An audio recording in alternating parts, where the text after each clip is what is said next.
Bertemu lagi dalam channel Cikgu Jenius Tutorial. Kali ini kita akan membincangkan soalan fokus Ekonomi 1 STPM 2022. Soalannya adalah seperti berikut. Dengan menggunakan gambar raja, jelaskan kesan ke atas keluk permintaan ayam jika A. Harga ayam meningkat 3 markah, B. Pendapatan penduduk meningkat 3 markah, C. Harga ikan menurun 4 markah. Sebelum kita menjawab soalan ini, maka calon-calon perlu memahami kehendak soalan supaya calon-calon dapat menjawab dengan tepat. Bagi menjawab soalan ini, calon-calon perlu memahami dua perkara, yaitu perkara yang pertama adalah kesan ke atas keluk permintaan ayam. Ini bermakna calon-calon perlu memahami bahawa ini bukan keluk keseimbangan, maka hanya perlu melukis keluk permintaan ayam sahaja dan tidak perlu ada keluk penawaran untuk membentuk keseimbangan pasaran. Okey, jadi sangat perlu berhati-hati dengan soalan seperti ini. Okey, bahagian kedua yang perlu difahami adalah situasi ataupun keadaan. Soalan ini mengkehendaki calon untuk memahami tiga keadaan dan kesan ke atas keluk permintaan ayam. Okey, sama ada pergerakan sepanjang keluk ataupun peralihan keluk permintaan ayam. Okey, bahagian yang pertama kalau kita lihat, dia adalah harga ayam meningkat, yaitu harga barang itu sendiri. Maka ini adalah pergerakan di sepanjang keluk. Okey, B kalau kita lihat pendapatan pengguna meningkat. Pendapatan pengguna meningkat bermakna ini adalah faktor-faktor lain selain daripada harga barang itu sendiri. Bermakna akan berlaku peralihan keluk permintaan, sama ada ke kiri atau ke kanan.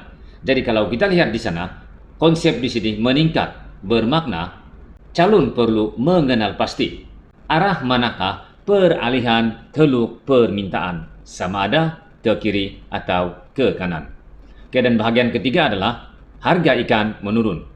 Ikan adalah barang pengganti kepada ayam.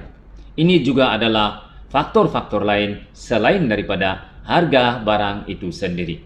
Bermakna akan melibatkan peralihan keluk. Sekarang kita akan lihat contoh jawapan bagi ceraian A, harga ayam meningkat. Okey, perlu difahami di sini. Apabila harga ayam meningkat, ini adalah harga barang itu sendiri bermakna pergerakan di sepanjang keluk permintaan yang sama.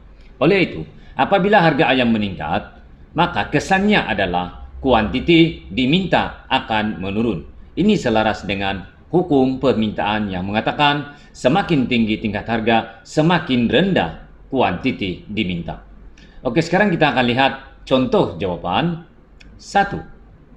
Harga asal adalah P0 dan kuantiti diminta asal adalah Q0.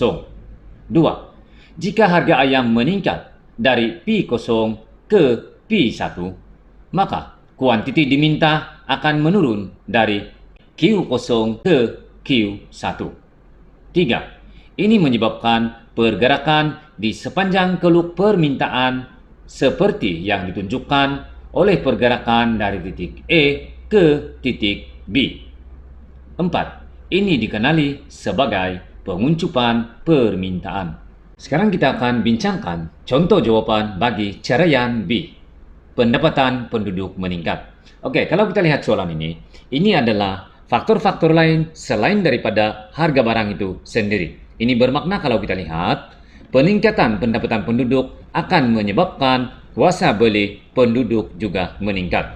Maka kesannya permintaan akan meningkat. Oleh itu, calon-calon perlu memahami ataupun perlu memastikan keluk yang dilukis adalah betul, yaitu berlaku peralihan keluk ke kanan. Oke, sekarang kita akan lihat contoh jawapan. 1. Keluk permintaan asal adalah DD0. Ketika ini harga adalah P dan kuantiti adalah Q0. 2. Jika pendapatan penduduk meningkat, kuasa beli penduduk akan meningkat. maka permintaan terhadap ayam akan bertambah. 3. Kesannya, kalau permintaan ayam beralih ke kanan dari DD0 ke DD1. Pada tingkat harga yang sama, kuantiti ayam diminta meningkat dari Q0 ke Q1.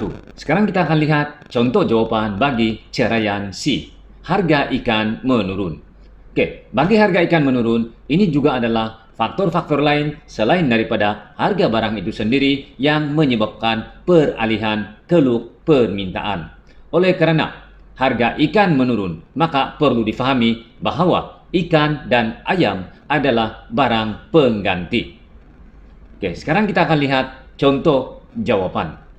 1. Keluk permintaan asal adalah DD0. Ketika ini harga adalah P dan kuantiti adalah Q0. 2. Ikan dan ayam adalah barang pengganti. Jika harga ikan menurun, maka secara relatifnya harga ayam lebih mahal. 3. Permintaan ayam akan berkurangan dan keluk permintaan ayam beralih ke kiri dari DD0 ke DD1. 4. Pada tingkat harga yang sama, kuantiti ayam diminta menurun dari Q0 ke Q1. Kita sudah membincangkan bagaimanakah menjawab soalan bagi kesan terhadap keluk permintaan sekiranya berlaku peningkatan harga ayam, peningkatan pendapatan penduduk, dan penurunan harga ikan. Sekian pertemuan pada kali ini dan bertemu lagi pada tutorial yang akan datang untuk membincangkan soalan-soalan fokus STPM yang seterusnya. Sekian dan terima kasih.